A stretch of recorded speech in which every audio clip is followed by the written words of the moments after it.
Good morning all of you.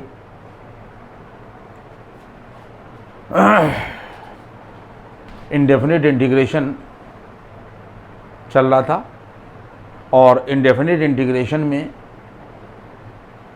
हम लोगों ने लास्ट लिमिट ऑफ ए सम पढ़ा और उसके बाद में अब हम लोग आज जो पढ़ने जा रहे हैं वो application of application of definite integral में एरिया ऑफ कर्व के बारे में पढ़ने जा रहे हैं।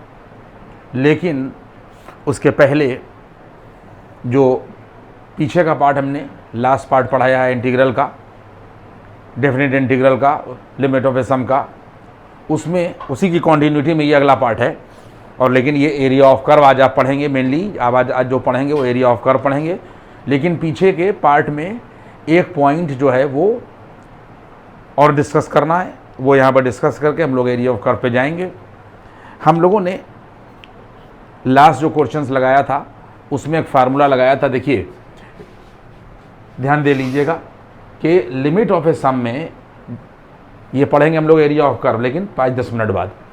लिमिट ऑफ ए सम में एक फार्मूला हम लोगों ने पढ़ा था कि लोअर लिमिट ए थी और अपर लिमिट बी थी, और यहाँ पे लिखा था यहाँ के पर fx dx और is equal to limit h tending to 0। यहाँ के पर ये लिखा था लिमिट h टेंडिंग टू 0 और यहाँ पर h लगा हुआ था, ये देखिए h लिखा था। और उसके बाद में यहाँ के पर ये fa लिखा था और यहाँ पे लिखा था fa प्लस यहाँ के पर ये h। और इस तरीके से ये लास्ट में यहाँ के पर लिख दिया गया था fa प्लस n-1 इंटू यहाँ के पर h। ये हम लोगों ने लिमिट ऑफ ए सम के लिए फार्मूला पढ़ा था। सब बच्चे बहुत कायदे से मेरी बात को देख लें कि जो लास्ट में हमने लिमिट ऑफ ए सम में इसके पहले के पार्ट में डेफिनिट इंटीग्रल के पढ़ाया है, उसमें जो क्वेश्चन बाद में हमने लगवाए हैं उन क्वेश्चंस में कोई प्रॉब्लम ना रह जाए तो उसका क्लेरिफिकेशन हम यहाँ के ऊपर आपको दिए दे रहे हैं। ये फार्मूला आप लोगों को क्लियर है कि ये h होता है और ये लास्ट टर्म जो है fa plus n-1 into h होता है। जब पीछे के पार्ट आप देखिएगा तो इस फार्मूले में आपको कोई प्रॉब्लम नज़र नहीं आएगी। इसके बाद में ये देखिए हम लोगों ने यहाँ के पर ये a लिखा और यहाँ के पर b लिखा, यहाँ के पर fx dx लिखा और बराबर लिमिट h टेंडिंग टू 0 लिखा। ये देखिए हम लोगों ने यहाँ पे लिखा लिमिट h टेंडिंग टू 0 और ये h लिख दिया, आप देख लें। इसके बाद में इस एक्सपेंशन को, जो एक्सपेंशन fa से शुरू हो रहा है और fa plus n-1 into h तक जा रहा है, इसको मैंने सम अप कर लिया और हम लोगों ने यहाँ के पर ये वैल्यू कर दी r बराबर 0 टू n-1। देखिए लोअर लिमिट यहाँ के पर हम लोगों ने r बराबर 0 टू n-1 रखी और उसके बाद में यहाँ पर हम लोगों ने कर दिया fa प्लस RH। सारे लोग इस स्टेप को देख लें कि the limit h tending to 0 यही आया। इस फार्मूले से आप ऑलरेडी अवेयर हैं। इसके बाद में यहाँ के पर ये h आ गया। इसके बाद में यहाँ से और यहाँ तक के एक्सपेंशन को हमने सम अप कर दिया। जब आप r बराबर 0 दीजिएगा तो ये fa मिलेगा, जो ये आ जाएगा। जब r बराबर 1 दीजिएगा तो ये मिल जाएगा और जब अपर लिमिट ये देखिए n-1 दीजिएगा r की जगह के ऊपर तो फिर आपको ये टर्म मिल जाएगा। ये पूरे का पूरा एक्सपेंशन हमने सम अप कर दिया। इसके बाद में फिर वैल्यू आ जाएगी, देखिए यहाँ के पर a और ये b fx और यहाँ के पर ये dx और बराबर का निशान लगाया। इसके बाद में r बराबर यहाँ के ऊपर ये 0 है और h बराबर यहाँ के ऊपर अपर लिमिट यहाँ के ऊपर n माइनस यहाँ के ऊपर 1 है। इसमें अब इधर मैं कर रहा हूँ, देखिए कि यहाँ के ऊपर ये put h is equal to यहाँ के ऊपर 1/n। हम लोगों ने क्या किया कि h की जगह के ऊपर हम लोगों ने 1/n कर दिया। तो अगर h जो है वो 0 की तरफ अप्रोच करेगा तो n जो है वो इन्फिनिटी की तरफ अप्रोच करेगा। ये देख लें आप लोग। तो h, ये देखिए हम लोगों ने यहाँ के पर लिमिट लिखा और यहाँ पर n टेंडिंग टू इन्फिनिटी लिख दिया और इस h की जगह के ऊपर हम लोगों ने 1/, यहाँ के ऊपर n कर दिया। इसके बाद में देखिए यहाँ तक बात पहुँची है और अभी आगे है। इसके बाद में फिर सिचुएशन यहाँ के ऊपर क्या होगी, अगर ये ए बी है और उसके बाद में यहाँ के ऊपर ये आ जाएगा, देखिए ये सिग्मा r बराबर यहाँ के ऊपर 0 टू n-1 होगा और ये वैल्यू यहाँ के ऊपर ये आ जाएगी एफ ए प्लस, और आर की जगह के ऊपर ये देखिए आर लिखा हुआ है ये, और इस एच की जगह के ऊपर हम लोगों ने 1/, यहाँ के ऊपर ये एन कर दिया। ये अगला स्टेप हो गया। इसके बाद में यहाँ पर लोअर लिमिट ए दे रखी है और अपर लिमिट जो है वो यहाँ के ऊपर ये बी दे रखी है। अगर पर्टिकुलरली, बात आप समझ लें, अगर पर्टिकुलरली लोअर लिमिट और अपर लिमिट को में यहाँ पे देखिए इफ लिख दिया, ये कैलकुलेशन चल रही है। अगर पर्टिकुलर ए बराबर 0 कर दिया जाए और बी बराबर यहाँ के ऊपर 1 कर दिया जाए, पर्टिकुलर ही हमने अपनी तरफ से कंसीडर कर ली कि अगर हम ए बराबर 0 कर दें और बी बराबर 1 कर दें तो सिचुएशन यहाँ के ऊपर क्या हो जाएगी, यानी इस वैल्यू को हम लोग 0 कर दें और बी की वैल्यू यहाँ के ऊपर ये कर दें। सब लोगों को ये पता है कि एन एच जो है यहाँ के ऊपर बी माइनस ए के बराबर होता है, तो वैल्यू आ जाएगी यहाँ के ऊपर एन एच बी 1 - 0 बराबर यहाँ के ऊपर आ जाएगा 1। आप लोग देख रहे हैं इस चीज़ को, यानी एन एच की वैल्यू यहाँ के ऊपर ये वैल्यू आ जाएगी 1, यानी एच की वैल्यू यहाँ से आ जाएगी 1/n, यानी एच बराबर 1/n। तो वही सिचुएशन आ गई कि जब एन एच बराबर यहाँ के ऊपर ये 1 आ जाएगा तो एच की वैल्यू 1/n हो जाएगी, और एच अगर 0 की तरफ अप्रोच करेगा तो एन इन्फिनिटी की तरफ अप्रोच करेगा। ये सिचुएशन यहाँ तक पहुँच गई। इसके बाद में आर बराबर यहाँ के ऊपर ये 0 to यहाँ के ऊपर n माइनस यहाँ के ऊपर 1 है।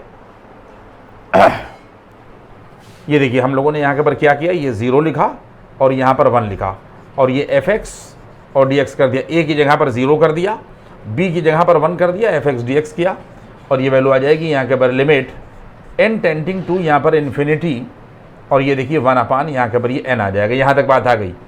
इसके बाद में यहाँ के ऊपर ये देखिए सिग्मा हो गया। अब एक बात यहाँ के ऊपर रुक के आप लोग और सुन लें, अगर लोअर लिमिट 0 है और अपर लिमिट यहाँ पर n-1 है, तो लोअर लिमिट में अगर हम कोई चेंज कर रहे हैं तो वही चेंज हमें अपर लिमिट में भी करना पड़ेगा। मान लीजिए कि यहाँ के ऊपर r बराबर 0 लिखा हुआ है और हमने 0 + 1 कर दिया, तो इसका मतलब 1 यहाँ पर ऐड कर दिया, तो 0 + 1 r बराबर 1 हो जाएगा, और जब हम 1 यहाँ पर ऐड करेंगे तो n-1 + 1 हो जाएगा। इस लिमिट को हम लोग यहाँ पर इस तरीके से भी लिख सकते हैं। कहने का मतलब ये हो गया कि r बराबर 0 और n-1 अगर है तो इसको कन्वर्ट करके r बराबर 1 to n लिख सकते हैं। दोनों में कोई फ़र्क नहीं है। जो चेंज यहाँ पर किया वही अपर लिमिट में चेंज किया, और इसके बाद में यहाँ के ऊपर ये f हो जाएगा, ये f हुआ, और a की जगह के ऊपर हम लोगों ने पर्टिकुलरली क्या है कि 0 लिखा है, तो जब आप ये 0 कर दिएगा तो सिर्फ यहाँ के ऊपर बच जाएगा r/n। ये हमारे पास में इक्वेशन नंबर यहाँ के ऊपर 1 आ गई। बहुत रुक के बात समझ लीजिए, क्योंकि पीछे के सम ऑफ इंटीग्रेशन में जो इसके पहले का जस्ट पार्ट है उसमें कुछ सवाल हमने इस फार्मूले पर लगाए हैं। इसको देखिए बॉक्स में कर लीजिए, और अभी हम फिर आप लोगों को लगा के दिखाएंगे। देखिए ऊपर का हम मिटा देंगे कि हमारे पास ये फार्मूला यहाँ के ऊपर ये आ जाएगा। ये वहाँ पर कन्वर्जन और क्लैरिफिकेशन हमने नहीं दिया था, लेकिन हमने इस के ऊपर बेस करके 1-2 सवाल लगाए थे। जब आप उनको देखिएगा तो पहले अगर ना समझ में आए तो इस वीडियो को आप लोग देख लीजिएगा, तो आपकी समझ में आ जाएगा कि ये अभी हम आपको एक सवाल यहाँ के ऊपर लगा के भी दिखा देंगे। ये बेसिक फार्मूला जो है वो इससे आप अवेयर हैं, इसमें कोई परेशानी वाली बात नहीं है। उसी से कन्वर्ट होकर यहाँ के ऊपर सिचुएशन आती है। अब इसके ऊपर फिर प्रैक्टिकल हम आपको लगा करके दिखा दें कि ये हमने ऊपर का हिस्सा जो है यहाँ के ऊपर मिटा दिया।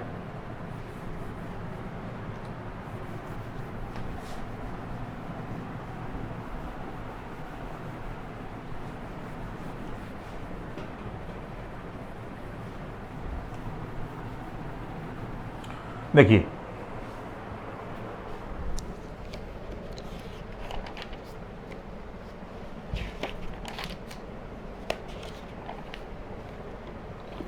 कह रहा है, ये आप हमने देख लीजिएगा प्रॉब्लम्स, और पीछे की भी प्रॉब्लम देख लीजिएगा कि इस फार्मूले को वहाँ पर हमने कैसे अप्लाई किया है। कह रहा है कि ये क्वेश्चन है यहाँ के ऊपर, इसकी एप्लीकेशन बता रहा हूँ मैं आपको। कह रहा है कि find limit n tending to infinity, n tending to यहाँ पर इन्फिनिटी, ये क्वेश्चन दे रखा है। और इस क्वेश्चन को हम लोग लिख रहे हैं 1/, यहाँ के पर अंडर रूट। देखिए पहला जो टर्म है 1/√, यहाँ के पर n² है, और प्लस यहाँ के पर 1/, दूसरा जो टर्म है वो n² - 1 का स्क्वायर है, और इस तरीके से ये चलता चला गया है। देखिए ये यहाँ के ऊपर चलता चला गया, ये दूसरा टर्म ये है, आगे 2 का स्क्वायर होगा और उसके बाद में लास्ट में यहाँ के ऊपर 1 अंडर रूट यहाँ के ऊपर n स्क्वायर माइनस n-1 का होल स्क्वायर, n-1 का होल स्क्वायर दे रखा है, यहाँ के ऊपर ये दे रखा है n-1 का यहाँ के ऊपर ये होल स्क्वायर। एक बात आप समझ लें, देखिए इसीलिए मैंने इसको ग्रीन से कर दिया है क्योंकि ये चीज़ बीच में आड़े आ रही थी। पहला टर्म ये है, दूसरा टर्म ये है और प्लस के बाद में ये डैशेस हैं और लास्ट टर्म जो है वो यहाँ के ऊपर ये है, लास्ट टर्म जो है वो यहाँ के ऊपर डैशेस जो हैं वो यहाँ के ऊपर ये हैं। इसमें जब आप इस टाइप के सवालों को लगाएंगे तो कभी कोई चीज़ जो है वो एक्सपेंड फॉर्म में दी हुई होगी और कभी कोई जो है वो सम अप फॉर्म में दी हुई होगी। अगर सम अप फॉर्म में है तो सिर्फ आपको इतना करना पड़ेगा कि आपको इस फार्मूले की फॉर्म में उसको कन्वर्ट करना पड़ेगा। आप पीछे के वो दोनों सवाल देखिएगा तो आपकी बात समझ में आ जाएगी। यहाँ पर हमारे पास एक्सपेंड फॉर्म में है तो पहले हम इसको सम अप करेंगे। सारे बच्चे यहाँ के ऊपर गौर करें कि यहाँ पे लिखेंगे वैल्यू बराबर, देखिए ये है इसका एप्लीकेशन, वैल्यू बराबर, और ये लिखेंगे यहाँ के ऊपर limit n tending to infinity. देखिए लिमिट यहाँ के ऊपर ये वैल्यू आ जाएगी n टेंडिंग टू इन्फिनिटी, ये देखिए आ गया, यहाँ तक आप देख लें। इसके बाद में अब आपको ये सिचुएशन डेवलप करना है, यहाँ के ऊपर आप देख लें, इस सिचुएशन को आपको यहाँ के ऊपर डेवलप करना है। लिमिट n टेंडिंग टू यहाँ के ऊपर इन्फिनिटी हुआ और उसके बाद में यहाँ के ऊपर वैल्यू हो जाएगी सिग्मा, सम अप किया इसको, और r बराबर आपने यहाँ के ऊपर 0 लिखा और यहाँ के ऊपर n माइनस यहाँ के ऊपर 1 लिखा और 1 यहाँ के ऊपर under root n square minus के यहाँ के ऊपर r स्क्वायर कर दिया। सारे बच्चे मेरी बात को समझ गए होंगे कि अगर लोअर लिमिट ये ली जाए और अपर लिमिट यहाँ के ऊपर ये ली जाए तो लोअर लिमिट जब आप यहाँ पर रखिएगा तो आपको ये मिलेगा और जब आप अपर लिमिट रखिएगा तो आपको n स्क्वायर और माइनस और r की जहाँ पर n-1 यहाँ के ऊपर ये मिल जाएगा। ये पूरा हमने सम अप कर दिया। इसके बाद में ये वैल्यू यहाँ के ऊपर बराबर हो जाएगा, ये देखिए लिमिट n टेंडिंग टू यहाँ के ऊपर इन्फिनिटी हुआ। इसके बाद में यहाँ के ऊपर ये आ जाएगा सिग्मा r बराबर 0 टू यहाँ के ऊपर n है, r बराबर 0 टू यहाँ के ऊपर n, ये देखिए r बराबर ये 0 हुआ और यहाँ के ऊपर n-1 लोअर भी वैसी रखी और अपर भी मैंने वैसी रखी। और इसके बाद में यहाँ के ऊपर 1 देखिए r बाई n का फंक्शन बनाना है तो हमने यहाँ के ऊपर अंडर रूट में n स्क्वायर कॉमन ले लिया। जब n स्क्वायर हम लोग कॉमन लेंगे तो 1 माइनस ये देखिए r स्क्वायर और अपान यहाँ के ऊपर n स्क्वायर मिलेगा। ये देखिए लाइन हमने लगा दी। इसके बाद में limit n tending to infinity हमारे पास मौजूद है, सिर्फ 1/n आना, ये देखिए 1/n आ गया, 1 ऊपर से आ जाएगा और n स्क्वायर यहाँ से आ जाएगा तो बराबर ये वैल्यू आ जाएगी यहाँ के ऊपर लिमिट n टेंडिंग टू यहाँ के ऊपर इन्फिनिटी होगा और 1/n ये देखिए बाहर निकल कर आ गया।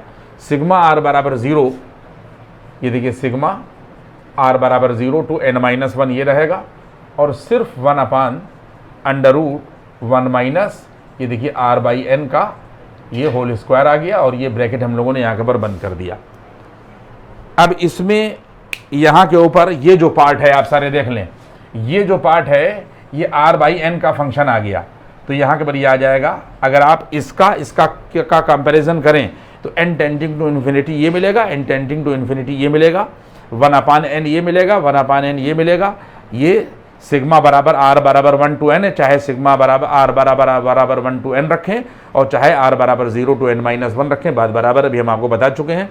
और उसके बाद में ये f r बाई n है, r बाई n का फंक्शन बनाने के बाद हमने यहाँ के लिख दिया वेयर r बाई n बराबर 1/√1 माइनस r बाई n का ये देखिए ये होल स्क्वायर। इसका मतलब ये हो जाएगा कि fx जब x में कन्वर्ट करिएगा तो 1/√1 माइनस यहाँ के ऊपर ये x स्क्वायर आ जाएगा। ये मैंने आपको बता दिया, ये सिचुएशन यहाँ के ऊपर आ गई। अब इसके बाद में मैंने आपको जो पढ़ाया था, क्या पढ़ाया था कि हम लोग हमारे पास में क्या होगा, ये पूरे का पूरा ये जब कन्वर्ट हो जाएगा तो ये कन्वर्ट हो जाएगा यहाँ के ऊपर 0 to 1 fx और यहाँ के ऊपर dx। और ये लोअर लिमिट और अपर लिमिट निकालने का तरीका कि देखिए ये दोनों चीज़ें बराबर हैं तो राइट तो हमने निकाल दिया। अब इसका जो लेफ्ट है जहाँ पे वैल्यू लिखा हुआ है वहाँ के ऊपर ये आएगा, लेकिन हम इस लोअर लिमिट और अपर लिमिट को कैसे निकालेंगे, क्योंकि हर जगह पर लोअर लिमिट और अपर लिमिट डिपेंड करेगी इसके ऊपर। अगर r बराबर 1 to n है तो 0 to 1 निकलेगी, या जो भी और फंक्शन पे भी डिपेंड करेगी। यहाँ पर हमारे पास में r बराबर 0 है और n-1 किस तरीके से लोअर लिमिट और अपर लिमिट a और b निकाली जाएगी ये हम आपको यहाँ के ऊपर बता दें। देखिए इसका मतलब यह है कि वैल्यू की जगह के ऊपर आएगा, लेकिन अभी सिचुएशन क्या हो जाएगी कि सबसे पहले हम लोग यहाँ के ऊपर निकालेंगे बच्चों लोअर लिमिट। देखिए लोअर लिमिट लिख दिया है और बराबर ये हम लोग लिखेंगे limit n tending to infinity. ये देखिए n टेंडिंग टू यहाँ के ऊपर ये इन्फिनिटी के लिए निकलेगी, और फंक्शन क्या है r बाई एन। ये देखिए r बाई यहाँ के ऊपर n फंक्शन है, इस फंक्शन के लिए हमेशा निकलेगी। और इसके बाद में लिखा जाएगा फॉर, और लोअर लिमिट हमारे पास में यहाँ के ऊपर क्या है r बराबर यहाँ के ऊपर ये 0 है, तो फॉर r बराबर यहाँ के ऊपर 0, तो बराबर का यहाँ के ऊपर निशान लगेगा और वैल्यू हो जाएगी जाकर यहाँ के ऊपर limit n tending to infinity, ऐसे ही लिखा जाएगा। और लोअर चूंकि यहाँ के ऊपर ये 0 है इसलिए 0 अपान n किया जाएगा। जब 0 अपान करिएगा तो लोअर लिमिट यहाँ के ऊपर 0 आ जाएगी। और जब बच्चों हम लोग यहाँ के ऊपर अपर लिमिट निकालेंगे, या आप देख लें जब हम लोग अपर लिमिट निकालेंगे, ये limit n tending to infinity r by n हमारा फंक्शन है, और फॉर r बराबर वहाँ देख ली n-1 लिखा हुआ है, तो r बराबर यहाँ के ऊपर n-1 रहेगा। तो बराबर ये वैल्यू आ जाएगी यहाँ के ऊपर ये लिमिट n टेंडिंग टू यहाँ के ऊपर इन्फिनिटी रहेगा, और वैल्यू आ जाएगी जाकर n-1 और अपान यहाँ के ऊपर ये n। आप देख लें इस चीज़ को। तो जब आप इसको सॉल्व करिएगा तो बराबर ये देखिए limit n tending to infinity रहेगा, और ये आ जाएगा 1-1 अपान n। n अपान n अलग कर दिए, माइनस के 1 अपान n अलग कर दिए, तो 1 आएगा। जब लिमिट आप अप्लाई करिएगा तो ये 1 आएगा, और 1 अपान n की लिमिटिंग वैल्यू 0 हो जाएगी, तो 1-0 1 के बराबर आ जाएगा। इसका मतलब ये है कि इस वैल्यू की जगह पर आप क्या लिखेंगे, इस वैल्यू की जगह के ऊपर आप ये लिखेंगे, देखिए लोअर लिमिट 0 मिली है, ये देख लीजिए आप इसको, और अपर लिमिट क्या मिली है यहाँ के ऊपर ये 1 मिली है, ठीक है। और उसके बाद में हमारे पास में यहाँ के ऊपर ये आ जाएगा fx, और यहाँ के ऊपर dx, और बराबर, यानी इसकी वैल्यू हम लोगों ने ये देखिए निकाल ली 0 to 1 fx और यहाँ के ऊपर dx, और बराबर यहाँ के ऊपर ये आ जाएगा देखिए 0 to यहाँ के ऊपर ये 1 आएगा 0 to 1, और fx की जगह पर 1 अपान √1 माइनस यहाँ के ऊपर ये x² निकाल चुके हैं, और ये dx आ जाएगा। सारे बच्चे देख लें कि ये साइन इनवर्स यहाँ के ऊपर x हो जाएगा। इसका जो इंटीग्रेशन है वो साइन इनवर्स x होगा, और उसके बाद में फिर आप लोग यहाँ के ऊपर 0 to 1 करेंगे, और ये वैल्यू हो जाएगी sine inverse 1 minus sine inverse 0, और आंसर π/2 इसका मिलेगा, और इसका 0 हो जाएगा, तो π/2 माइनस 0 बराबर हो जाएगा यहाँ के ऊपर π/2। ये स्टेप आपकी समझ में आया, ठीक है। इसके बाद में ये मैंने आप लोगों को पूरा करके दिखा दिया, अब आप इससे कंफ्यूज ना होइएगा, इसलिए पूरा सवाल इसी तरीके से यहाँ के ऊपर ये होगा। अब हम जो मेन हमने हेडिंग डाली है, अब हम वहाँ पर जा रहे हैं, ये मैंने मिटा दिया, और ये पीछे का जो कनेक्टिंग पार्ट था, कनेक्टिंग सिचुएशन थी, वो मैंने आपको बता दी।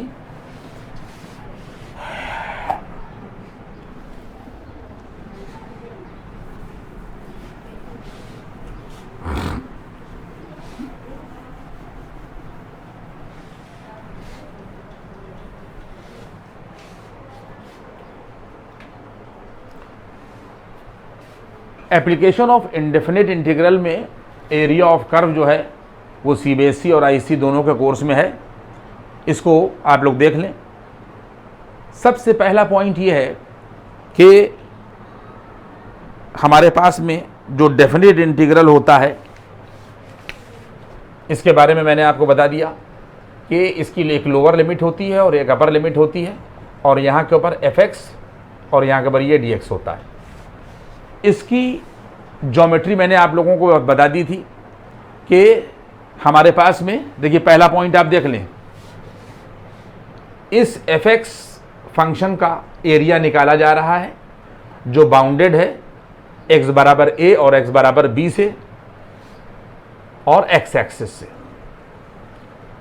देखिए सबसे पहला पॉइंट हम मिटाते जाएंगे और आपको जो है वो बताते जाएंगे। सबसे पहला ये जो इसकी ज्योमेट्री है, ये हम कई बार आपको बता चुके हैं कि इसका क्या मतलब हुआ।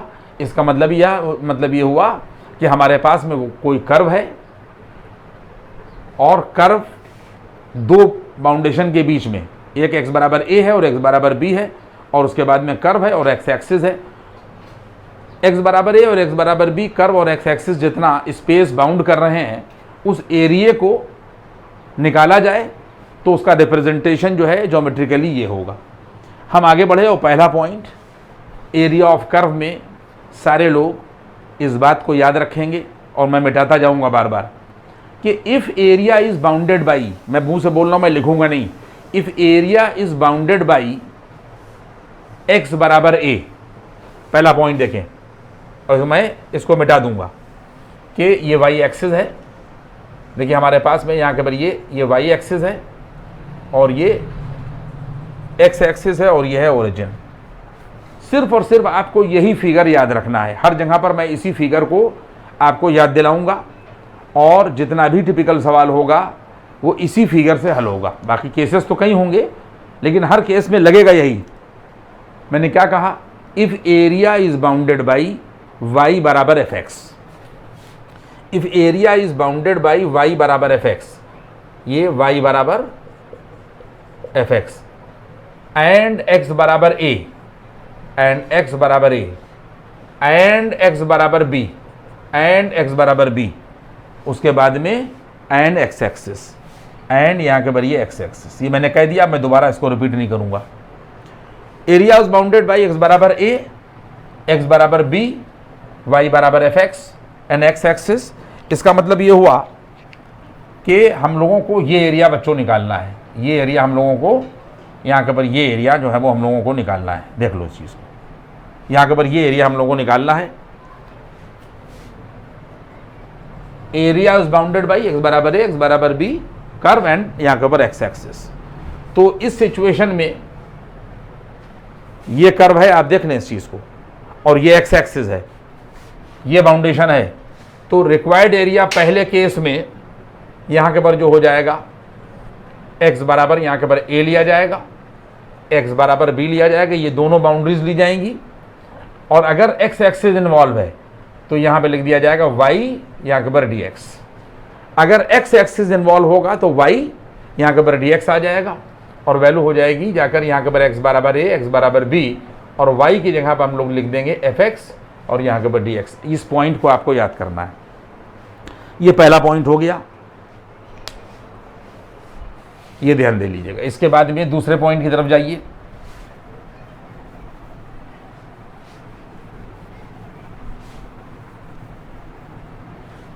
दूसरा पॉइंट यहाँ के ऊपर बच्चों जो है वो ये है,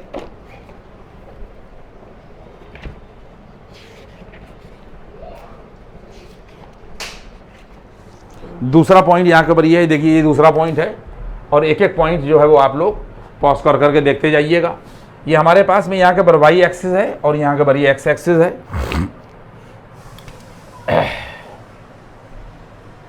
ये ओरिजिन है और यहाँ पर ये हमारे पास में कर्व ये दे रखा है। एरिया इज बाउंडेड बाई, फिर मैं कह रहा हूँ, मैं लिख नहीं रहा हूँ, area is bounded by x बराबर एफ वाई, x बराबर एफ वाई, क्योंकि बहुत सी इक्वेशन में होती हैं कि जहाँ पर y x में डिपेंड करता है और कुछ इक्वेशंस ऐसी होती हैं जहाँ पर x y में डिपेंड करता है। बहुत सी जगहों के ऊपर आप पढ़ते हैं y स्क्वायर बराबर 4x भी पढ़ते हैं, x स्क्वायर बराबर 4ay भी पढ़ते हैं। अगर इस तरीके का केस आ जाए कि एरिया बाउंडेड हो, if the area is bounded by x बराबर F Y curve, line y बराबर a, ये देखिए लाइन y बराबर a एंड y बराबर b, ये आपको आर्टिकल्स याद रखना है, एंड यहां के ऊपर y एक्सिस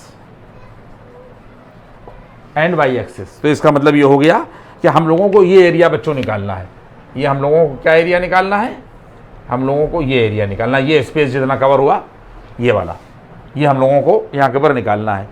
इसके सिचुएशन में जो रिक्वायर्ड एरिया होगा यहाँ के ऊपर y बराबर यहाँ के ऊपर a होगा और y बराबर b होगा और यहाँ के ऊपर ये आ जाएगा x dy।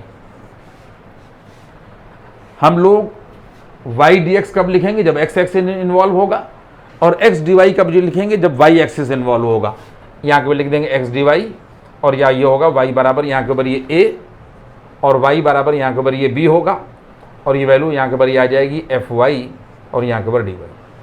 ये मैंने दूसरा केस आपको पढ़ा दिया।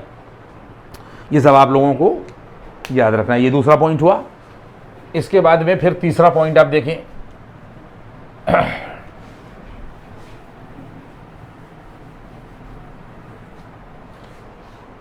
तीसरा पॉइंट यहां के ऊपर ये है कि ये वाई एक्सिस, देखिए ये तीसरा पॉइंट है, थर्ड पॉइंट यहां के ऊपर ये वाई एक्सिस है और ये यहां के ऊपर एक्स एक्सिस है।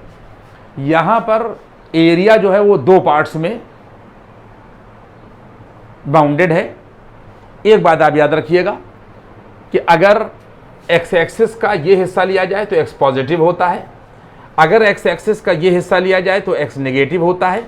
वाई एक्सिस का ये हिस्सा लिया जाए तो यहाँ के पर वाई पॉजिटिव होगा यानी अबव एक्स एक्सिस, और अगर बिलो एक्स एक्सिस हो तो वाई हमेशा नेगेटिव होगा। ये हमारे पास में ये कर्व है, आप देख लें। और उसके बाद में कर्व ये बाउंड हो रहा है, देखिए कर्व जो बाउंड हो रहा है वो यहाँ के पर ये हो रहा है और यहाँ के पर ये बाउंडेशन है। इसका मतलब ये है इसमें जो एरिया निकालना है आप लोगों को ये निकालना है। अगर इस लाइन को यहाँ के पर x बराबर a मान लिया जाए और इस लाइन को या बाउंडेशन को x बराबर b मान लिया, देखिए x बराबर b लाइन हो गई, ये यहाँ के पर हमारे पास में x बराबर यहाँ के पर a हो गई, और हम लोगों को ये एरिया बच्चों निकालना है।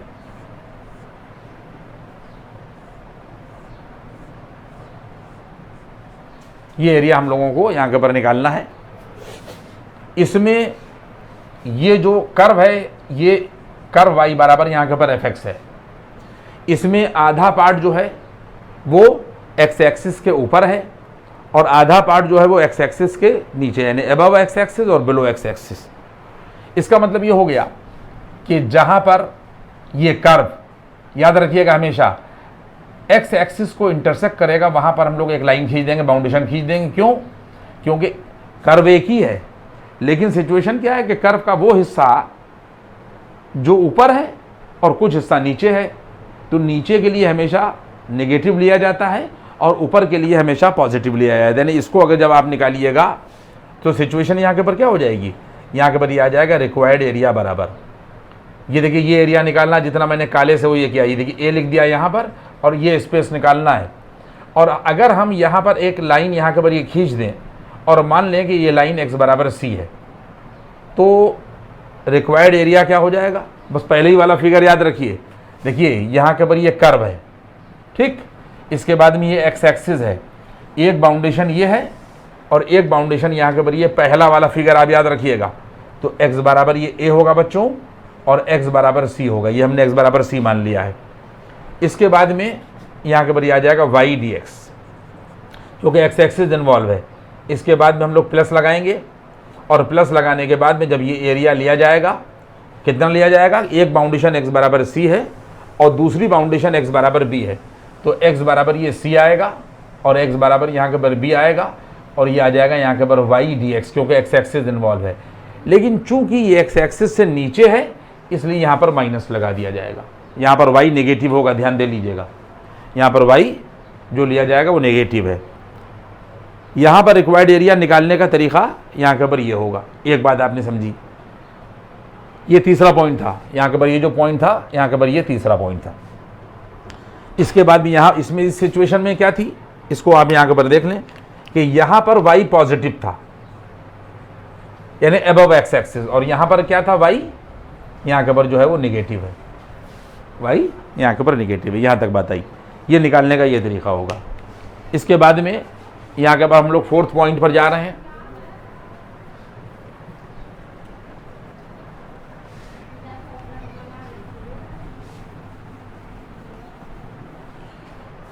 इसके बाद में हम लोग यहाँ के पर ये फोर्थ पॉइंट पर जा रहे हैं। ये पॉइंट नंबर यहाँ के पर हमारे पास में यहाँ के पर ये 4 है, ये y एक्सिस है और ये हमारे पास में यहाँ के पर x एक्सिस है। अभी तक हम लोग जो पढ़ रहे थे वो सिंगल कर्व पढ़ रहे थे। अब यहाँ के ऊपर हम लोग दो कर्व के बारे में पढ़ेंगे। दो कर्व का मतलब ये हो गया कि एक कर्व हमारे पास में यहाँ के ऊपर ये है, देखिए एक कर्व ये है हमारे पास। इस कर्व को हम लोगों ने y1 बराबर यहाँ के ऊपर fx मान लिया, और दूसरा कर्व हमारे पास में ये है, इसको हम लोगों ने यहाँ के ऊपर y2 इज इक्वल टू यहाँ के पर जी एक्स मान लिया।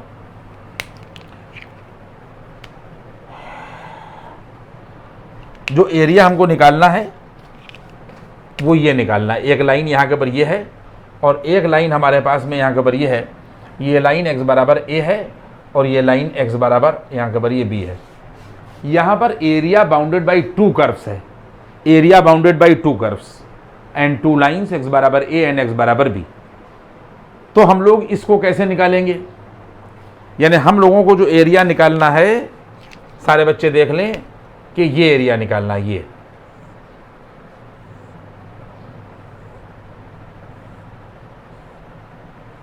ये एरिया हम लोगों को निकालना है।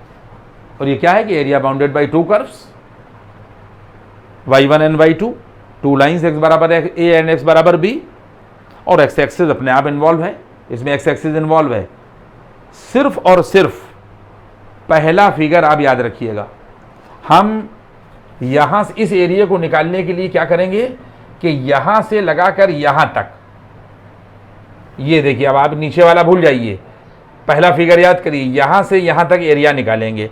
तो जब हम लोग यहां के पर रिक्वायर्ड एरिया निकालेंगे तो यहां से यहां तक एरिया निकालकर इस एरिया को उसमें से इतने एरिया को सब्ट्रैक्ट कर देंगे तो हमें ये एरिया पता लग जाएगा। यहां से लगाकर यहां तक एरिया निकालने के लिए पहला फिगर याद करिए कि x बराबर यहाँ के पर a होगा और x बराबर यहाँ के पर b होगा। दो बाउंडेशंस हो जाएंगी। कौन कर्व है? y1। यहाँ से यहाँ तक में कौन कर्व है? y1। तो ये आ जाएगा यहाँ के पर y1 dx और इसके बाद हम लोग माइनस कर देंगे।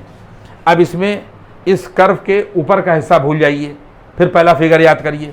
तो पहला फिगर जब आप याद करिएगा तो ये कर्व दिखेगा आपको। अब आप ये एरिया निकालना है, ये कर्व दिखेगा, एक बाउंडेशन ये दिखेगी, एक बाउंडेशन यहाँ के पर ये दिखेगी और x एक्सिस दिखेगा। तो यहाँ के पर ये वैल्यू आ जाएगी x बराबर a, x बराबर b और ये आ जाएगा y2 यहाँ के पर dx। ये निकालने का तरीका हो जाएगा। अब इसको ऐसे भी लिख सकते हैं कि रिक्वायर्ड एरिया बराबर x बराबर a और x बराबर b, जो इंटीग्रेशन की लिमिट है ये कॉमन ले ली और यहाँ के पर ये आ जाएगा y1 माइनस के y2 और dx। इस लिमिट को आप लोगों ने कॉमन ले लिया तो आ जाएगा y1 माइनस y2 dx। ये सिचुएशन होगी। इसके बाद में फिर आप लोग फिर पॉइंट नंबर यहाँ के पर ये 3, अब यहाँ के पर देखें ये पॉइंट नंबर 4 हो गया और पॉइंट नंबर यहाँ के पर ये 4 के बाद हम लोग पॉइंट नंबर यहाँ के पर ये 5 पे जा रहे हैं। देखिए 4 पॉइंट हैं, इन्हीं पर बेस्ड होकर कर्व के एरिया निकलेंगे। 3-4 पार्ट में ये जो है हमारा वीडियो जाएगा और तीनों चारों पार्ट्स में पहले पार्ट में इजी प्रॉब्लम्स होंगी और धीरे धीरे प्रॉब्लम्स जो है वो टफ हम जो है वो डाल देंगे। देखिए इसके बाद में मेरा ख्याल से चौथा, पांचवा, छठा जो भी पॉइंट्स हो आप लोग देख लीजिएगा। हमें याद नहीं है कि हमने पहले पांचवा डाला कि छठा। यहाँ के ऊपर अगला पॉइंट यहाँ के ऊपर ये है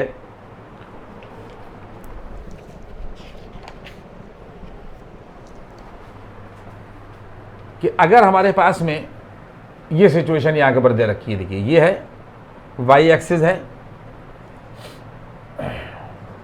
और ये हमारे पास में यहाँ के ऊपर ये x एक्सिस, देखिए x एक्सिस है, ठीक है। और एक कर्व हमारे पास में ये दे रखा है और एक कर्व यहाँ के ऊपर ये दे रखा है। वहाँ पर भी दो कर्व थे लेकिन वहाँ y x पे डिपेंड कर रहा था और यहाँ पर भी दो कर्व हैं लेकिन यहाँ पर x जो है वो y पे डिपेंड कर रहा है। यानी जो पहला कर्व है वो जिस तरीके से वहाँ पर x बराबर fy लिखा था, यहाँ पर x1 बराबर हम लोगों ने fy लिख दिया और दूसरा कर्व हम लोगों ने यहाँ के ऊपर ले लिया x2 बराबर यहाँ के ऊपर gy और उसके बाद में दो लाइनें यहाँ के ऊपर ये हम जो है बाउंड कर रही हैं। यानी this area is bounded by the line. एक लाइन यहाँ के ऊपर है ना, तो ये लाइन y बराबर a हम लोगों ने मान ली और ये लाइन हम लोगों ने y बराबर यहाँ के ऊपर b मान ली एंड टू कर्व्स। यानी हम लोगों को ये एरिया निकालना है, ये एरिया।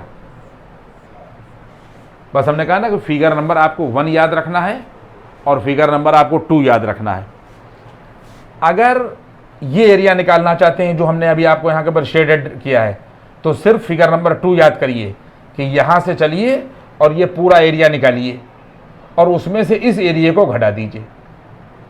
तो जब आप यहाँ से यहाँ तक एरिया निकालिएगा तो सारे बच्चे देखें, रिक्वायर्ड एरिया बराबर जब यहाँ से यहाँ तक निकालिएगा तो ये देखिए y बराबर a होगा और y बराबर b होगा, ठीक है।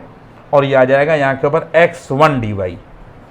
फिर उसके बाद में फिर अब हम यहाँ से यहाँ तक एरिया तो ये हो गया, फिर हम लोग ये एरिया निकालेंगे, ये वाला एरिया, यहाँ ये वाला। तो फिर ऊपर के हिस्से को भूल जाइए, लेकिन फिगर सेकंड याद करिए कि यहाँ से यहाँ तक एरिया निकालने का मतलब ये है कि ये कर्व इन्वॉल्व है, ये लाइन इन्वॉल्व है और वाई एक्सिस इन्वॉल्व है। तो ये आ जाएगा यहाँ के ऊपर माइनस, ये देखिए y बराबर a2, यहाँ के ऊपर y बराबर b होगा और ये आ जाएगा x2 यहाँ के ऊपर dy। इसको लिखने का ये तरीका भी हो सकता है कि रिक्वायर्ड एरिया बराबर लिमिट कॉमन ले लीजिए, तो y बराबर a और y बराबर b कॉमन ले लीजिए, तो आ जाएगा x1 माइनस x2 और यहाँ के ऊपर dy, ठीक है। इसके बाद में अगला पॉइंट, छठा है सातवां मुझे नहीं मालूम, जो भी पॉइंट है आप अपने हिसाब से देख लीजिएगा।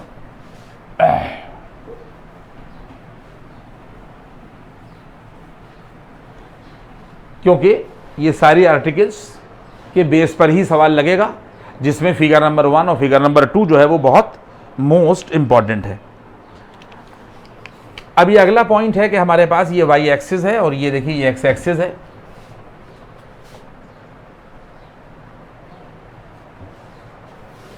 तो इसके बाद में एक कर्व इसमें ये है और एक कर्व यहाँ के ऊपर ये दोनों अलग अलग कर्व हैं, लेकिन दोनों कर्व आपस में एक दूसरे को इंटरसेक्ट कर रहे हैं। और एक लाइन यहाँ के ऊपर ये दे रखी है और एक लाइन हमारे पास में यहाँ के ऊपर ये दे रखी है। हम लोगों को ये वाला जो कर्व है, ये मान लीजिए कि यहाँ के ऊपर y1 बराबर यहाँ के ऊपर fx है बच्चों, और दूसरा वाला यहाँ के ऊपर जो कर्व है यहाँ के ऊपर y2 is equal to gx, दोनों अलग अलग हैं। देखिए ये ही सवाल बोर्ड में आपके यहाँ पूछा जाता है, इस पर बेस पीछे के तो एज अ टेबल इस्तेमाल होंगे। जिन लोगों ने बिल्कुल एरिया नहीं पढ़ा वो आप समझ लें इस चीज़ को कि इसी पर सवाल आता है, जहाँ पर दो कर्व आपस में एक दूसरे को किसी पॉइंट पर इंटरसेक्ट करते हैं।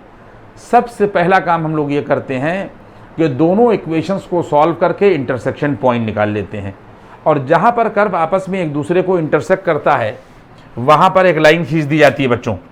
ये देखिए ये इंटरसेक्ट किया और यहाँ के ऊपर ये, यहाँ के ऊपर ये, वो सामने के बाद आया कि आपको इंटरसेक्शन पॉइंट मिल जाएगा। उस इंटरसेक्शन पॉइंट को लेकर हम लोगों ने वहाँ के ऊपर एक लाइन यहाँ के ऊपर खींच दी। अगर मान लिया जाए कि x बराबर a ये है और x बराबर b ये है और ये लाइन जो है वो x बराबर यहाँ के ऊपर ये c की है, तो सारे बच्चे यहाँ के ऊपर गौर कर लें कि ये जो यहाँ से तक कर्व है ये अलग है, इस इंटरसेक्शन से ये जो कर्व है ये दूसरा है, यानी ये y2 होगा और ये जो है यहाँ के ऊपर ये यहाँ के ऊपर y1 होगा और ये y2 होगा। अब इसके बाद में फिर क्या करेंगे हम लोग, ये एरिया यहाँ के ऊपर निकालेंगे। आप देख लें एरिया जो निकालना है वो यहाँ के ऊपर ये निकालना है, ये एरिया, ये निकालना है एरिया। और दूसरा वाला जो एरिया होगा वो चूंकि कर्व बदल गया है इसलिए ये एरिया हम लोगों को निकालना है। ये सिचुएशन यहाँ के ऊपर है। इस एरिया को निकालने के लिए बच्चों क्या करेंगे कि रिक्वायर्ड एरिया बराबर हो जाएगा x बराबर a टू x बराबर c, यानी इस वाले एरिया को पहले हम लोग निकालेंगे। तो अब इसमें फिर वही पहला फिगर याद करिए आप, उसके अंदर देखिए यहाँ के ऊपर ये कर्व आ गया, इसके एक बाउंडेशन यहाँ के ऊपर ये आ गई और दूसरी बाउंडेशन यहाँ के ऊपर ये आ गई और ये x एक्सिस आ गया। तो इसका मतलब a बराबर x बराबर a और x बराबर c लोअर अपर लिमिट ली जाएगी और y1 को इंटीग्रेट कर दिया जाएगा। इसके बाद हम जब आगे बढ़ेंगे दूसरा एरिया और निकालना है तो यहाँ के पर y1 dx करने के बाद में प्लस लगा देंगे हम लोग अगले एरिया के लिए। अगले एरिया में जब जाएंगे तो फिर हम लोग c से यहाँ के पर b चले जाएंगे, तो x बराबर c हो जाएगा और x बराबर यहाँ के पर आ जाएगा b। फिर वही पहला फिगर याद करिए, एक बाउंडेशन ये हुई, दूसरी बाउंडेशन ये हुई और ये कर्व हुआ और उसके बाद में यहाँ के पर ये एक्स एक्सिस हुआ। तो यहाँ के पर ये आ जाएगा, चूंकि अब ये कर्व है आप देख लीजिएगा, तो ये आ जाएगा यहाँ के पर y2 और यहाँ के पर dx। ये तरीका एरिया निकालने का होगा कि जब दो कर्व आपस में एक दूसरे को किसी पॉइंट पर इंटरसेक्ट करेंगे। तो यहाँ तक मैंने आप लोगों को बताया और उसके बाद में अब इसमें हम लोग जो है वो प्रॉब्लम्स पे जाएंगे, लेकिन हम लोगों को ये जितने भी पॉइंट हैं 6-7 पॉइंट जो भी मैंने आपको पढ़ाए हैं ये सब आप लोगों को दिमाग में रखना पड़ेंगे और इन्हीं को बेस बनाकर हम लोग क्वेश्चंस को लगाएंगे। आज हम जो है वो इजी प्रॉब्लम जो है वो डील करेंगे और उसके बाद में धीरे धीरे आगे बढ़ेंगे। देखिए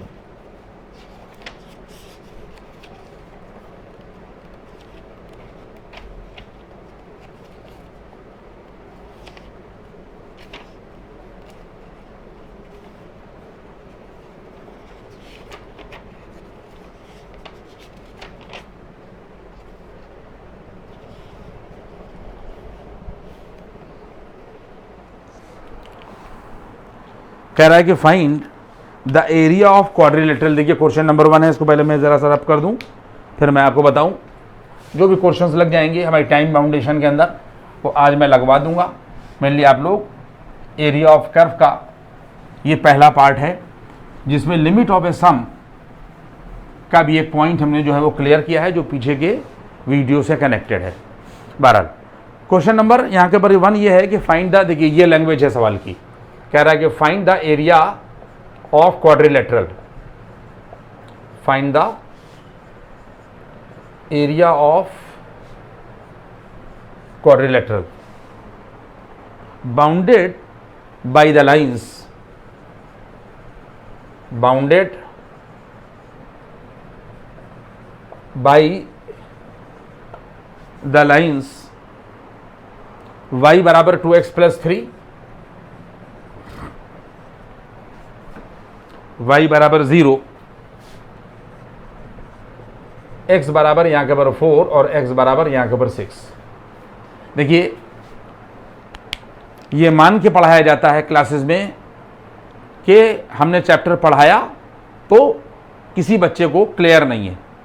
ये शुरुआत से मैंने आपको सारे पॉइंट बता दिए और सवाल की पहली लैंग्वेज ये है, कह रहा है कि find the area of quadrilateral bounded by the lines.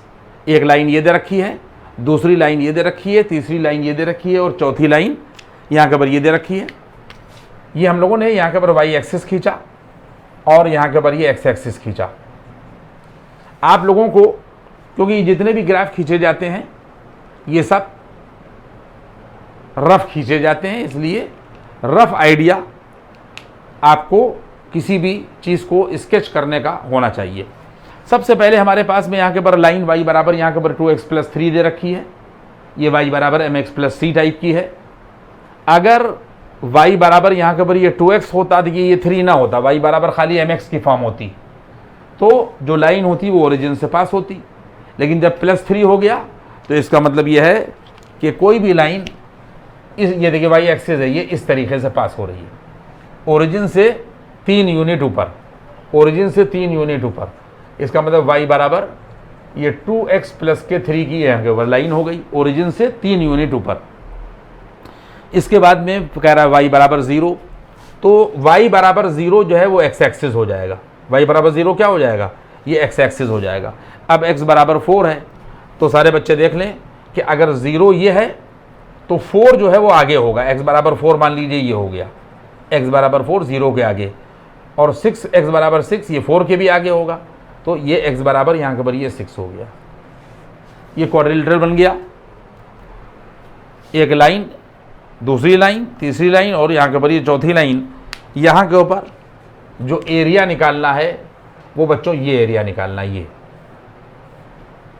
बस इसमें सीधा सीधा जो है वो पहला फिगर काम करेगा कि रिक्वायर्ड एरिया यहाँ के बराबर आप लोग लिखेंगे, यहाँ के बराबर रिक्वायर्ड एरिया बराबर पहली बाउंडेशन x बराबर 4 है, अगली बाउंडेशन जो है वो x बराबर 6 है। चूँकि x एक्सिस इन्वॉल्व है इसलिए हम लोग सीधा सीधा काम यहाँ के बराबर y dx कर देंगे।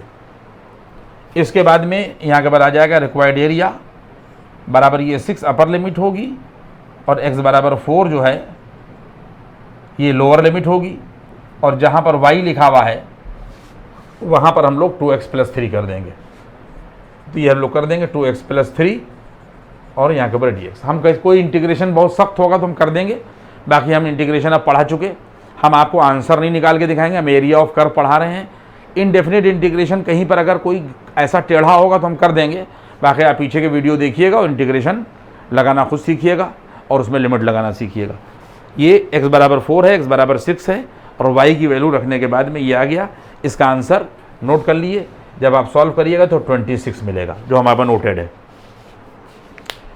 इसके बाद में क्वेश्चन नंबर हम लोग यहाँ के ऊपर 2 पर जा रहे हैं, तो कोई जल्दी जल्दी पढ़ाना है, ये लंबे सवाल होते हैं, तो इसलिए इंटीग्रेशन मैं कहीं पर नहीं हल करूँगा, मैं सिर्फ आपको स्केच करके बताऊँगा कि एरिया आप निकालेंगे कैसे।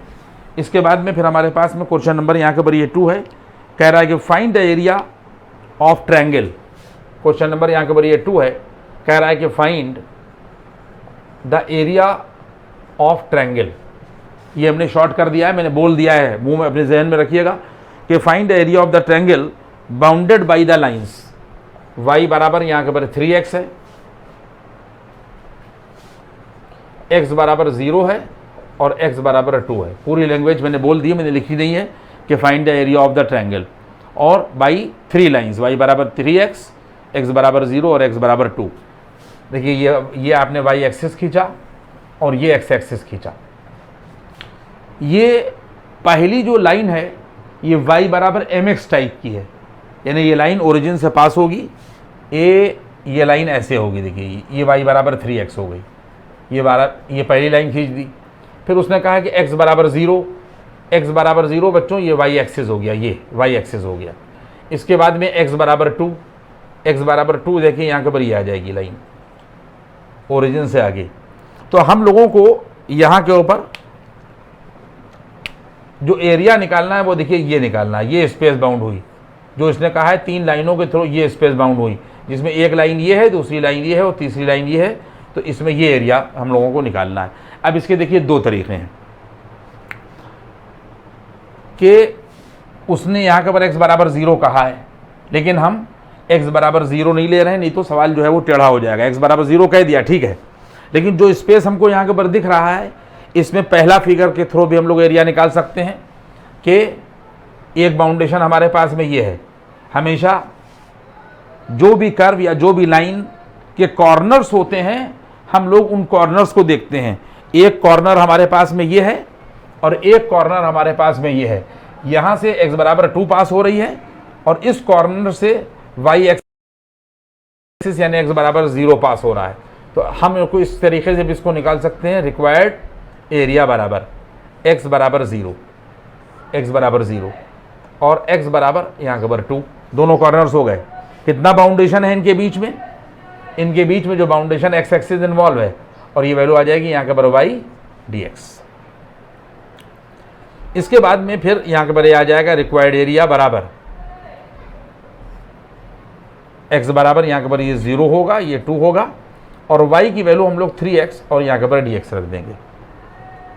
अब इसके बाद में हम इसको आगे नहीं सॉल्व करेंगे, अब इसका आंसर आप लोग खुद निकालेंगे, क्योंकि इसमें बेफजूल टाइम वेस्ट करने से कोई फ़ायदा नहीं है। इसका आंसर अपने पास में नोट कर लीजिएगा, इसका आंसर 2/, यहाँ के ऊपर 3 आ रहा है, ठीक है।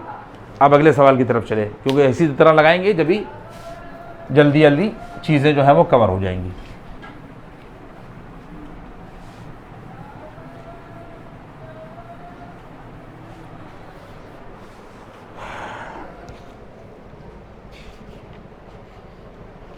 कह रहा है कि find the area of the rectangle. Question number यहाँ के ऊपर ये 3 है, कह रहा है कि find the area of rectangle.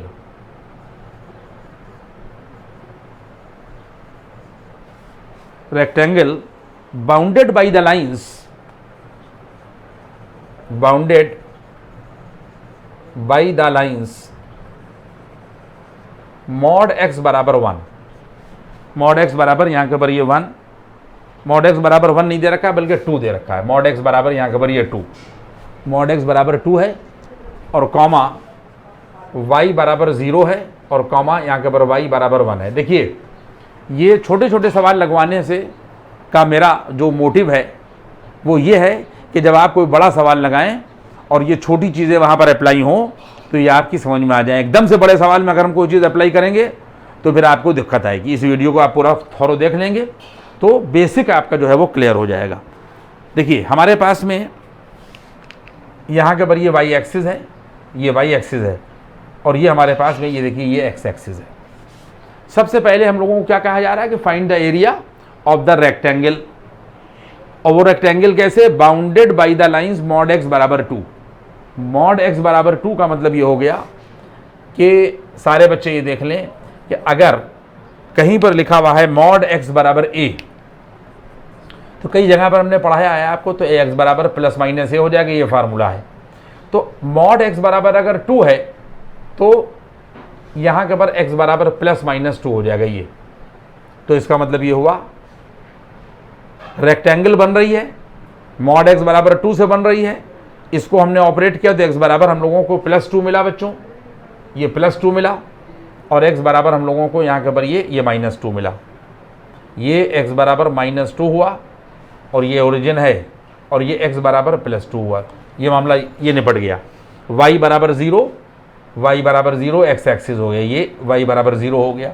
फिर y बराबर 1 कह रहा है, तो 0 ये है और 1 ऊपर जाएगा, तो y बराबर 1 ये आ गई। ओके, जब हम जाएंगे तो y बराबर 1 ये आ जाएगा। इसका मतलब ये है कि यहाँ पर जो एरिया निकालना है वो ये निकालना है। यहाँ से हम लोगों को जो एरिया निकालना है वो देखिए ये निकालना है, ये हम लोगों को यहाँ के पर ये एरिया निकालना है। तो इसमें तरीका क्या होगा कि रिक्वायर्ड एरिया बराबर x बराबर -2 टू x बराबर यहाँ के पर +2, चाहे -2 और +2 तक हम लोग गए, और उसके बाद में चूंकि x एक्सिस इन्वॉल्व है तो यहाँ पर हम लोगों ने y dx कर दिया, और बराबर ये आ जाएगा -2 और ये +2 कर दिया, और y की जगह के ऊपर हम लोगों ने ये देख लीजिए इस चीज़ को, y बराबर यहाँ के ऊपर ये 1 है, क्या है ये बाउंडेशन, ये देखिए ये बाउंडेशन है, तो ये कवर कर रहा है। कौन कवर कर रहा है, फिर वही पहला फिगर याद करिए, ये ऊपर वाला हिस्सा कवर कर रहा है। कितना कवर कर रहा है, ये बाउंडेशन है और एक्स एक्सिस है, तो यहाँ के ऊपर इस y की जगह के ऊपर आ जाएगा 1 dx। इसको सॉल्व करिएगा, अब खुद ही करिएगा इसको, तो आंसर 4 मिलेगा, 4। ये आपको करना है। अब कोई बच्चा हो सकता है कि आप लोगों में बैठा हो ये सोचे कि ऐसे नहीं हो सकता। देखिए ये ऐसे भी हो सकता है कि अगर हम लोग रिक्वायर्ड एरिया निकालें तो ये देखिए +2 से हम लोग चलें, ये -2 है, सॉरी यहाँ के ऊपर हमारे पास में ये -2 है, और यहाँ के ऊपर ये अपर लिमिट +2 है, लेकिन हम लोग कहाँ से चलें, यहाँ से चलें। तो x बराबर -2 से, ये इसकी लिमिट थी, यहाँ से हम लोग चले और यहाँ तक आए। तो -2 से जब हम लोग चलेंगे तो ये लाइन y एक्सिस है, ये लाइन x बराबर 0 हो जाए, y एक्सिस का मतलब x बराबर 0, तो -2 to 0 आइए और यहाँ के पर y dx आ जाइए, फिर प्लस करिए। अब यहाँ से और यहाँ चले जाइए, तो इसका मतलब 0 to और यहाँ के पर ये +2 चले जाइए, और यहाँ के पर y dx कर दिए। फिर उसके बाद में इस y की जगह पर भी और इस y की जगह पर भी ये 1 dx रख दीजिए, और जब आप सॉल्व करके इसको ऐड करिएगा तो आंसर आपका 4 ही मिलेगा। दोनों में कोई फ़र्क नहीं, चाहे आप डायरेक्ट -2 to 2 के बीच में कर लीजिए और चाहे ब्रेक करके कर लीजिए। ये अगला सवाल हो गया।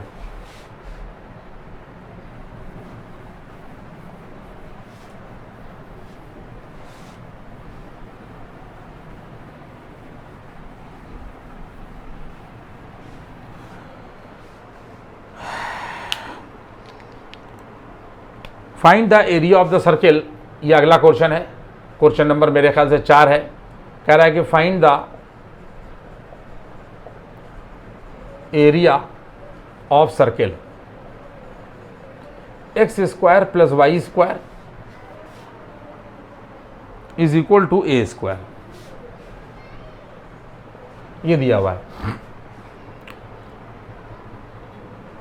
आप लोगों ने क्लास 11th में पढ़ा कि ये सर्किल की इक्वेशन है और इसका सेंटर हमेशा 0,0 होता है, और रेडियस जो है वो a होती है, ये ना a² है तो a रेडियस होगी। ये हम लोगों ने यहाँ के पर ये फिगर बना लिया। इस सर्किल का हम लोगों को एरिया निकालना है। ये हमारे पास में यहाँ के पर ये सर्किल है, सेंटर जो है वो इसका 0,0 है, सेंटर जो है वो 0, ये O हो गया, यहाँ तक बात आई। इसके बाद में ये सिमेट्रिक फिगर होता है, इसमें चारों पार्ट जो है वो बराबर है। यानी कहने का मतलब ये हो गया कि अगर हम इसको देखें, ये पॉइंट अगर हम वाई एक्सिस के अबाउट फोल्ड करें तो ये इस पर ओवरलैप कर जाएगा, इस पॉइंट पर, और अगर हम लोग एक्स एक्सिस के अबाउट फोल्ड करें तो ये पॉइंट जो है वो इसके ऊपर ओवरलैप कर जाएगा। तो इस तरीके के फिगर जो है वो सिमेट्रिक होते हैं। हम लोग क्या करेंगे कि ये एरिया निकालना, पूरे सर्किल का हम लोगों को निकालना है, तो इसमें एक पार्ट का एरिया निकालेंगे और फिर हम लोग 4 टाइम्स कर देंगे उसको। तो इस पार्ट का एरिया निकालने के लिए हम लोग क्या करेंगे कि देखिए, एक बाउंडेशन यहाँ के पर ये जाएगी, इस पार्ट को निकालना है, और जहाँ पर दूसरा कॉर्नर जा रहा है ये हम लोग यहाँ के पर ये दूसरी लाइन खींच देंगे। देखिए, इसकी यहाँ पर खींची गई दूसरी लाइन, चूँकि सर्किल की ये रेडियस है, तो रेडियस जो है वो यहाँ से यहाँ तक a है, इसलिए ये लाइन x बराबर a होगी। ये बाउंडेशन y एक्सिस है, तो ये बाउंडेशन यहाँ के पर हमारे पास में x बराबर 0 होगी। पहला फिगर याद करिए, पहला फिगर में यहाँ के पर ये हमारे पास में ये देखिए कर्व है, ये कर्व हो गया, ये 2 लाइनें हो गई और x एक्सिस इन्वॉल्व हो गया। तो जब हम लोग यहाँ के पर रिक्वायर्ड एरिया निकालेंगे तो बराबर पहले तो 4 टाइम्स हो जाएगा, और 4 टाइम्स होने के बाद में पहली बाउंडेशन x बराबर 0 होगी, अगली बाउंडेशन x बराबर यहाँ के पर a होगी, और ये आ जाएगा यहाँ के पर y dx। ये स्टेप आप लोगों की समझ में आया। इसके बाद में फिर यहाँ के पर क्या होगा कि हम लोग यहाँ के पर रिक्वायर्ड एरिया बराबर ये 4 टाइम्स लेंगे, और ये बोर लिया 4 टाइम्स। जब चारों पार्ट का निकाल करेंगे तभी पूरा सर्किल आएगा। एक पार्ट का निकालना है, एक पार्ट को 4 टाइम्स कर दिया है तो 0 ये आया, और x बराबर a ये आएगा। इसके बाद में इस y की जगह के ऊपर यहाँ से जब सॉल्व करिएगा तो under root a square minus x square निकलेगा। तो यहाँ के पर ये आ जाएगा अंडर रूट a स्क्वायर और माइनस के x square with respect to x। ये मैंने सब आप लोगों को पढ़ा दिया है। बहरहाल ये थोड़ा सा टिपिकल इंटीग्रेशन है, इसलिए मैं आपको बताए दे रहा हूँ। यहाँ पर पुट x बराबर a साइन थीटा, हम लोग x की जगह पर a साइन थीटा रखेंगे, तो dx बराबर यहाँ के पर ये हो जाएगा a, और ये वैल्यू हो जाएगी कॉस थीटा और डी थीटा। ये डिफरेंशिएशन कर दिया। इसके बाद में लिमिट चेंज करेंगे। जब लिमिट चेंज करेंगे तो x बराबर, सबसे पहली लिमिट लोअर जो है वो 0 है, ये आ जाएगा, यहाँ पर 0 रख दिए सारे बच्चे, 0 बराबर यहाँ के पर a साइन थीटा होगा। तो यहाँ से जब आप थीटा निकालिएगा तो साइन थीटा बराबर 0 अपान a यानी 0 होगा, तो यहाँ से थीटा की वैल्यू 0 ही निकलेगी। बात आप ध्यान दे लें, 0 अपान a 0 हो जाएगा, साइन थीटा बराबर 0, तो थीटा बराबर 0 हो गया। इसके बाद में अपर लिमिट हम लोग निकालेंगे, अभी निकालना है। ये रेड वाला हिस्सा हमने ऊपर से यहाँ के बेस पर मिटा दिया। जब आप लोग यहाँ के ऊपर अपर लिमिट निकालिएगा तो अपर लिमिट x बराबर a के करस्पॉन्डिंग निकलेगी, तो वैल्यू आ जाएगी जाकर a, यहाँ रखिएगा तो आ जाएगा a बराबर a साइन थीटा, यहाँ रखा गया, तो ये a और ये a कट जाएगा तो आ जाएगा साइन थीटा बराबर 1। साइन थीटा बराबर 1 जब आ जाएगा तो थीटा की वैल्यू 90 डिग्री आ जाएगी, बराबर यहाँ के पर आ जाएगा 4 टाइम्स, 0 के करस्पॉन्डिंग 0 मिला और ऊपर के करस्पॉन्डिंग π/2 मिला, और वैल्यू मिल जाएगी under root a square minus a square sine square theta, और जहाँ पर dx लिखा हुआ है वहाँ पर आ जाएगा a cos theta D theta. इसके बाद में यहाँ के पर आ जाएगा रिक्वायर्ड एरिया बराबर 4 टाइम्स, 0 और π/2 ये रहेगा, a स्क्वायर यहाँ के पर कॉमन लिया गया, बाहर आया तो a बना, वो a और ये a जो है वो a स्क्वायर बन गया, और अंडर रूट में जो 1 माइनस साइन स्क्वायर थीटा होगा वो कॉस स्क्वायर थीटा हो जाएगा, बाहर निकल कर वो कॉस थीटा हो जाएगा, और वो जब इससे मल्टीप्लाई होगा तो वैल्यू हो जाएगी cos square theta D theta. वैसे मैंने डायरेक्ट आपको इसका फार्मूला भी लिखा दिया है, अगर क्योंकि याद बात नहीं होता वो फार्मूला, आप डायरेक्ट फार्मूला भी लगा सकते हैं, लेकिन अगर आप प्रोसेस से करना चाह रहे हैं तो हमेशा यही इसका प्रोसेस है। तो रिक्वायर्ड एरिया बराबर 4 टाइम्स में हम लोगों ने यहाँ के ऊपर ये 2 किया और ए स्क्वायर को भी बाहर कर दिया, और ये 2 cos square theta D theta, एक 2 इसके अंदर लगा दिया और 0 और π/2 ये कर दिया। इसके बाद में सारे बच्चे देख लें कि cos 2 थीटा बराबर 2 cos स्क्वायर थीटा -1 ये फार्मूला होता है। तो बराबर ये 2a स्क्वायर ये रहने दीजिए और 0 to π/2 लोअर लिमिट और अपर लिमिट रख दीजिए, और जहाँ पर 2 cos स्क्वायर थीटा है वहाँ के ऊपर cos 2 थीटा +1 कर दीजिए, और ये वाला डी थीटा अपनी जगह। अब हम आगे नहीं करेंगे, बस हमने मेन इसका पार्ट जो है वो निपटा दिया। अब आंसर देख लीजिएगा, इसका आंसर यहाँ के ऊपर πa स्क्वायर आएगा। नोट कर लिए अपने पास में आंसर। जब आप इसको सॉल्व करिएगा तो आंसर πa स्क्वायर आएगा।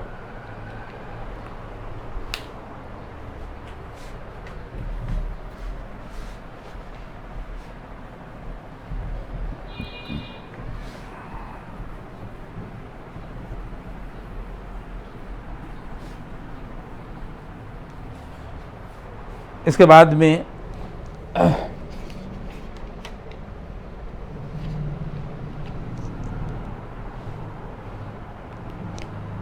कह रहा है कि find the area of the smaller part. ये नेक्स्ट क्वेश्चन है यहाँ के ऊपर। कह रहा है कि find the area of smaller part.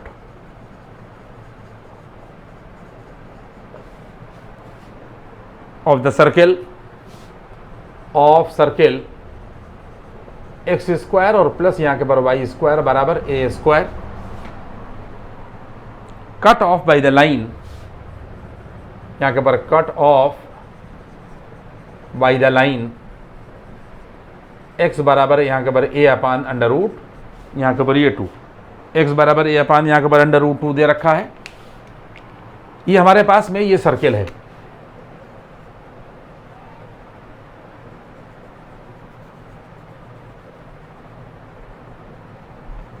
ये वही सर्किल है जिसका सेंटर 0,0 है। ये हमारे पास में यहाँ के पर ये सर्किल हो गया, ये सर्किल हुआ। इसके बाद में हम लोगों को सिर्फ एरिया क्या निकालना है, स्मॉलर पार्ट का निकालना है।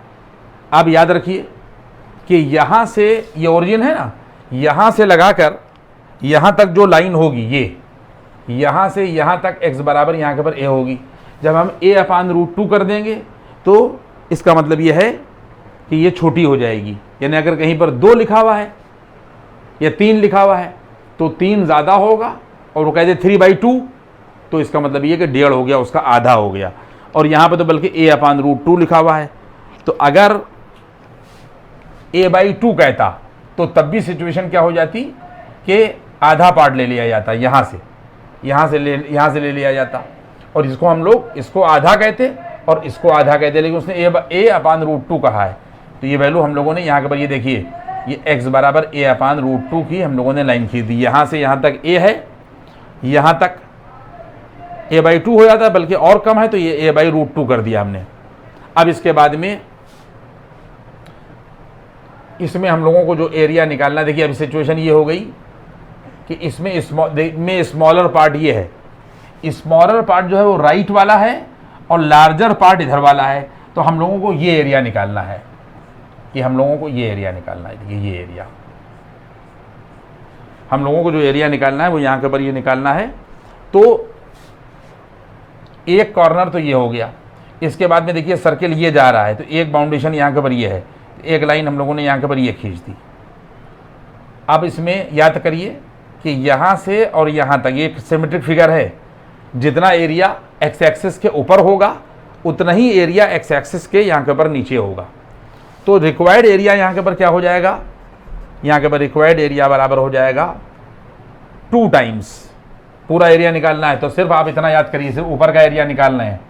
इस एक्स एक्सिस से जब आप ऊपर का एरिया निकालिएगा तो वही पहला पॉइंट याद करिए, ये बाउंडेशन होगी, ये बाउंडेशन होगी, और ये कर्व होगा, और ये एक्स एक्सिस होगा। तो 2 टाइम्स एक बाउंडेशन क्या है, x बराबर a/√2 है। दूसरी बाउंडेशन क्या है, x बराबर a है। ठीक है, ये कर्व हो गया। तो ये आ गया यहाँ के पर y dx आ गया, और ये एक्स एक्सिस हो गया। 2 टाइम्स इसलिए कर दिया है कि हम लोगों को 2 को पूरा एरिया निकालना है, तो यहाँ से और यहाँ तक पूरा स्मॉलर पार्ट का एरिया क्या हो जाएगा, 2 टाइम्स हो जाएगा। इसके बाद में जब हम लोग आगे बढ़ेंगे तो बराबर का निशान लगाएंगे, देखिए 2 आया और ये x बराबर a/√2 होगा और x बराबर यहाँ के ऊपर a होगा। y की जगह पर हम लोग क्या लिखेंगे, फिर वही लिखेंगे √a² और माइनस के यहाँ के ऊपर x² with respect to x। बस अब आप लोग यहाँ के ऊपर इसको करते चले जाइएगा, वही पीछे जैसे हमने बताया था आपको कि x बराबर a sin थीटा रख दीजिएगा और सॉल्व करते हुए जाइएगा और बाद में लिमिट वगैरह रख दिएगा। मैं सवाल को पूरा नहीं करूँगा, लेकिन आंसर अपने पास में आप नोट कर लीजिए कि यहाँ के ऊपर ये आएगा a² और ब्रैकेट में आ रहा है यहाँ के ऊपर π/2 और -1, π/2 -1। इसी तरीके से आप लोग करेंगे। लोअर लिमिट x बराबर a/√2 है, अपर लिमिट x बराबर है और ये y की वैल्यू है, x बराबर है sin थीटा रख के पीछे की तरीके से करिएगा और डायरेक्ट फार्मूला भी आपके पास में यहाँ के ऊपर ये नोटेड है। तो यहाँ तक मैंने आपको आज पढ़ा दिया। दूसरे में अब इससे थोड़ी सी टिपिकल प्रॉब्लम्स को हम लोग हैंडल करेंगे। आज मैंने बेसिक आपको इसके फार्मूले बता दिए, पीछे के पार्ट की कनेक्टिविटी देते हुए लिमिट ऑफ सम का एक थोड़ा सा वो कन्फ्यूजन मैंने वो भी क्लैरिफाई कर दें, और कुछ सवाल भी 6-7 सवाल भी मैंने आपको बेसिक जो है उसके लगवा दिए हैं। नेक्स्ट वीडियो में इससे थोड़ा सा हायर प्रॉब्लम्स जो हैं वो लगेंगी। Thank you.